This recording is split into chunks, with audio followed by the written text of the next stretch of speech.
Para você que chegou agora, hoje o nosso tema é dermatite seborreica e quem está conosco é o Dr. Alfredo Grigorevski Neto, que está prestando os esclarecimentos. Dr. Alfredo, há dados que dizem que 1 a 3% da população mundial, no caso mais específico dos Estados Unidos, mas aí não existe uma outra pesquisa, então a gente generaliza. Sim. Existe de 1 a 3% da população que é acometida pela dermatite seborreica. Esse é o dado, exatamente, 1 a 3% da população é acometida. E quem mais acontece? Dentro desses 1 a 3%, de 3 a 5% são adultos jovens. Sim. São os mais acometidos, são os adultos jovens. Adultos jovens. E depois a fase adulta. A fase adulta mais avançada, a partir dos 40 a 60 anos, é o maior pico da dermatite seborreica, é nessa fase. E isso tem algum motivo específico, talvez por causa dos hormônios? Sim. E no caso do homem e da mulher, tem diferença? Tem. Geralmente o homem é mais acometido do que a mulher. Por causa também dos hormônios? Do fator hormonal, sim. É isso? É. Certo. Então nós já falamos aqui das causas, os sintomas. Você disse que existe 3 tipos, né, de problemas, que é eu não estou me lembrando, o inflamatório.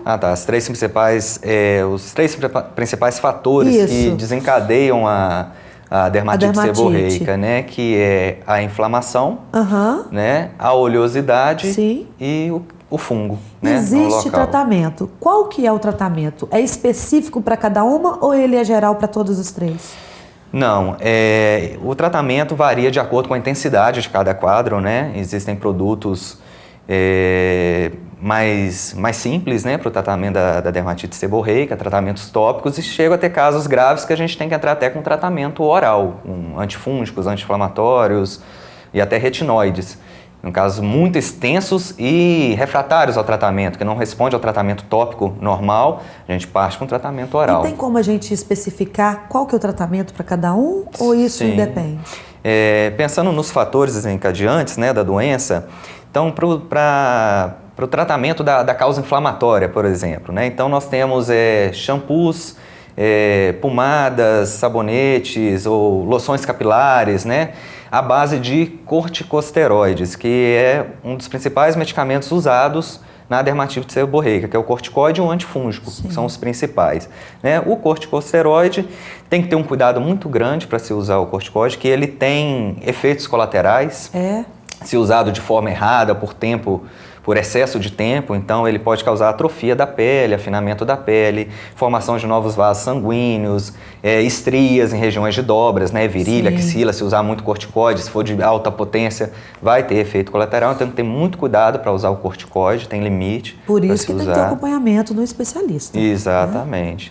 Então, para a parte inflamatória, seria isso. Existe uma medicação de uma classe melhor, que é o tacrolimus e o pimecrolimus, que eles também atuam na inflamação, mas sem desencadear os efeitos colaterais que o corticoide desencadeia. O único inconveniente dele é o preço, né? Porque geralmente uma pomada tem 10, 15 gramas e o preço é 10 vezes mais caro do que os corticosteroides, né? Aí a gente deixa para casos mais restritos esse tipo de tratamento.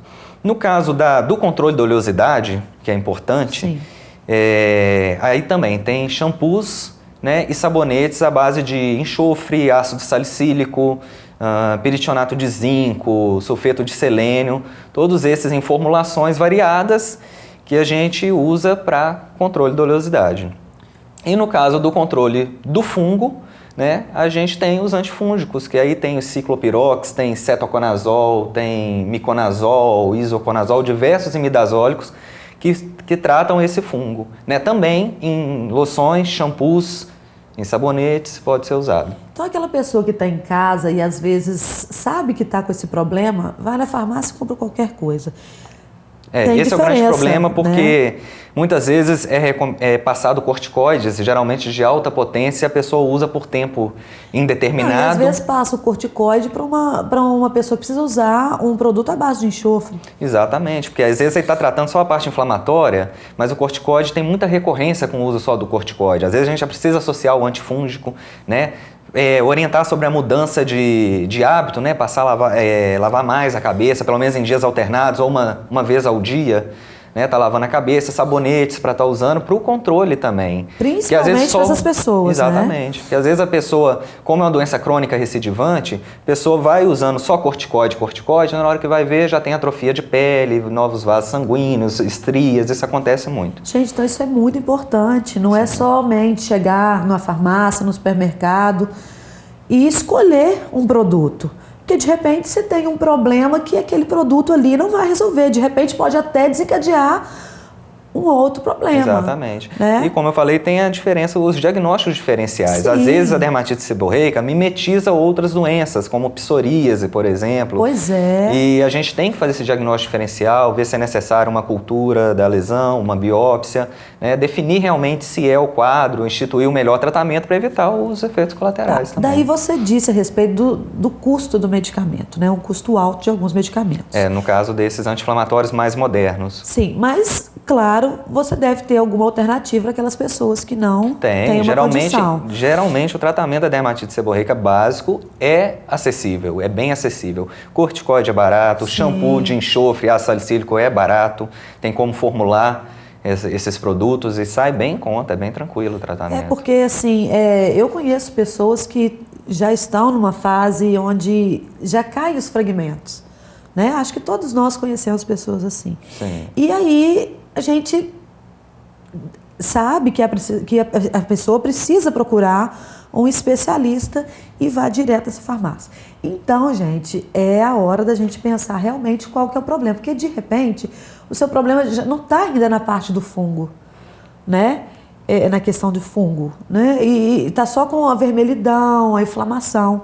Esse uso desses shampoos pode causar... No caso, essa vermelhidão, essa inflamação, justamente é causada pelo metabolismo do fungo, né? O fungo que a gente tem na pele metaboliza a oleosidade, deposita o ácido graxo insaturado e esse ácido graxo serve como um alérgeno, né, para o paciente e causa essa inflamação. Então, geralmente, todas elas têm o fungo como participação, né? Intensidades variáveis, dependendo de cada caso. A gente vai dar uma paradinha agora e no próximo bloco eu ainda quero falar um pouco sobre esses medicamentos que existem na farmácia.